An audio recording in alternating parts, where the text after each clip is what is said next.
Hi, Thomas. Your first international game. Yeah. What did you learn from the experience? Well, it was exciting, and I was a bit nervous before. It was like a fantastic evening, perfect temperature, perfect weather to play football. We had a good week ahead of the match, and it's a great experience. I think we started totally dominant in the match. I think the first 6 minutes we had completely in the ball. There were not a lot of interruptions, and in the match, which felt a little bit strange. There were no fouls. There were also no shots, no blocked shots, no set pieces. Like I said, I think we started quite fluid with a lot of passes. It was difficult throughout the whole match to penetrate the last 18 meters, the last 60 meters to penetrate the box. When we had the little runs, when we managed to get behind the line, we were straight away dangerous. We had like 2-3 half chances and 2-3 big chances from one of which we scored, and allowed, I think, only one shot in the 45th minute. So that was very, very good. We wanted to increase the rhythm and the risk a little bit in the second half. Had even one player more in the offensive line, but I felt us not disciplined enough in the structure anymore, and we tried a little bit too much alone, and we tried a little bit too much out of position, and it slowed our game down, and we were not so well organized to control the counterattacks.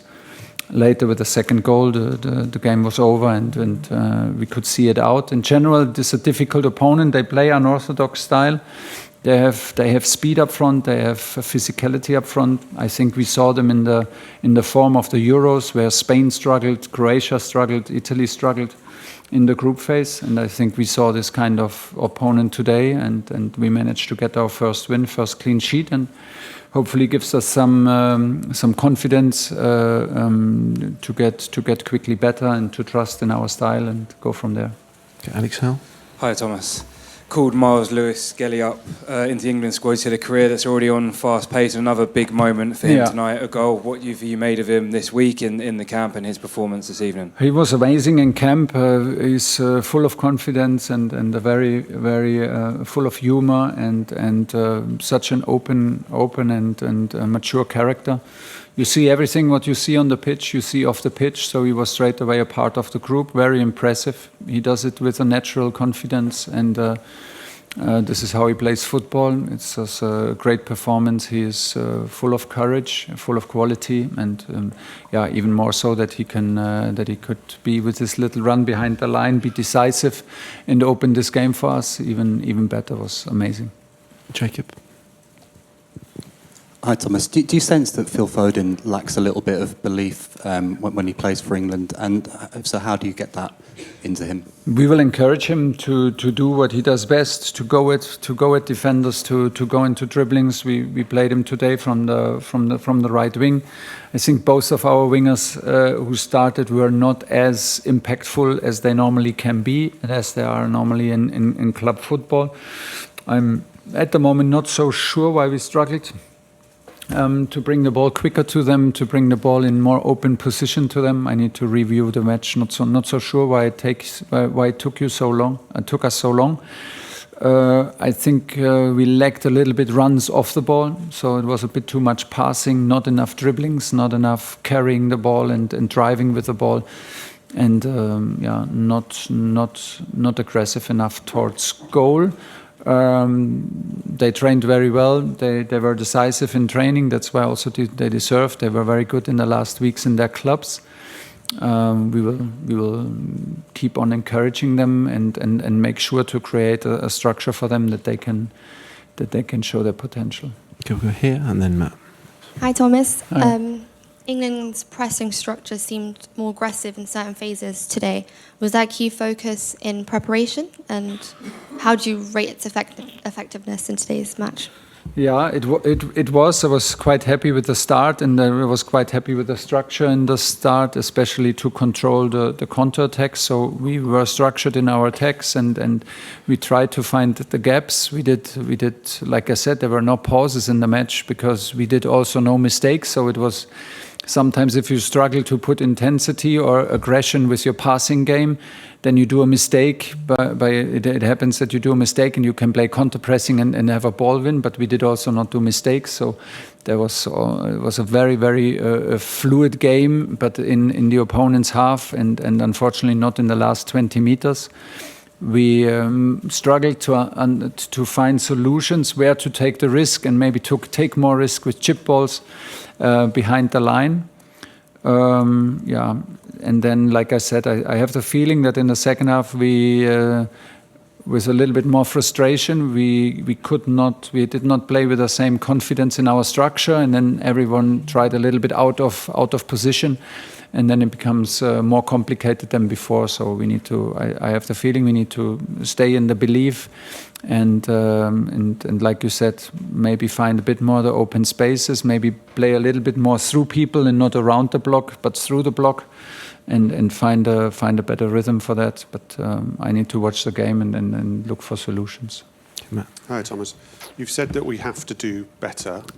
How much better do we have to do, and how far off was that than what we want to get to? We will get better. We will get more rhythm. We will understand better now. I will understand the players better. So where do they feel confident? Where do we struggle? Why is it for us hard to find more runs and to find more aggressive movements into the very last third?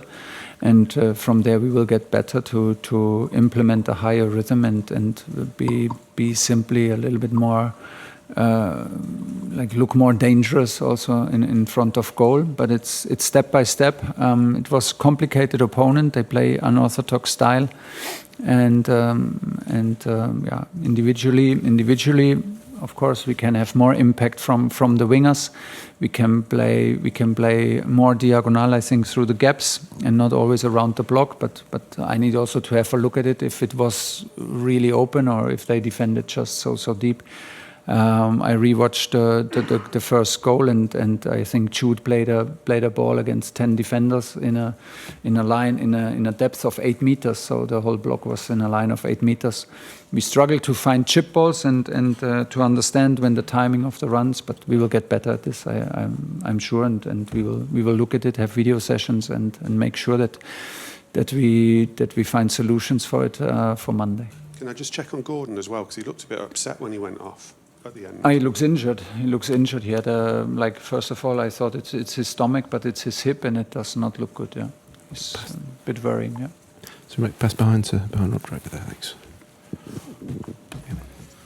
Hi, Thomas. Want to ask you about Harry Kane. Obviously, he scored his 70th goal for England. You coached him at Bayern.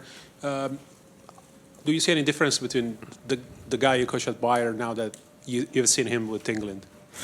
I see him even more confident, and I see him in his environment as a very natural leader, even more so than at Bayern Munich. That was new for him. First time that he changed the club. First time that he plays away from his home country. So since he's here, he's a top captain, top teammate, and great leader. Happy that he scored the second goal. Was in a very important moment. Yeah. Congrats on the first win, Thomas Tuchel. With the first question I was going to ask is, I saw a tale of two Myles Lewis-Skellys. In the first half, he was more playing as a conventional left back, but in the second half, he started to invert more. Yeah. So just saying, in the future, what kind of Myles Lewis-Skelly are we going to see with his role as left back? Yeah, in the second half he played as a 8 because we wanted to take more risk and have a little bit closer connections between the players. And in the first half, you're right, we played in a 4-1 formation and 4-1 up front. So he played more conventional and scored from there. In the second half, he played more as a number 8 or number 10. I think his very best position is where he plays for Arsenal in the double six and left defender double 6 inverted role. So He's a fantastic football player. If you see him in the possession games in training, the level of first touches, the quality of first touches, the quality of the body movement, how he opens up his body and where he plays the passes is a very high understanding of the game, comes very natural to him. So I think this is basically he's very versatile. He can do, I think, a lot of things. We tried to play a bit more conventional today because it's easier to learn, because we have, of course, like everyone else, many players from many different clubs, and he did very well. He can adapt because he understands very quickly. Going to have to finish with Simon here. Hi Thomas, congratulations. Thank It you. was obviously a quick turnaround to the Latvia game, and you've got limited opportunities to see your players and squad. Are you looking at rotation? I mean, how are you going to approach that game? Yeah, I think we had some heavy legs. I felt us even a little bit tired. So we will take the opportunity, of course, to check who's available, and we have some good players on the bench who came on today or did not even play. So we have all options. I did not look into the Latvia